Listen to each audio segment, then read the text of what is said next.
Anyone here not allowed on any rides? Is it too fast? I guarantee it's not just me. It's just, this show sold out 50% capacity.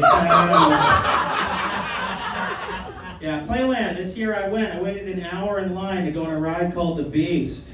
An hour, I get there, they strapped me and they wouldn't let me on the ride. They said it was too big, too fat to go on the ride. They were like, sir, we're not gonna let you put your life at risk. You're doing a good enough job as it is, right? I got told I was unhealthy by a fucking carny, okay? Like, this guy has 3 teeth on a good day, you know? Like, at least it felt like 3 teeth when he bit my hand, which was weird.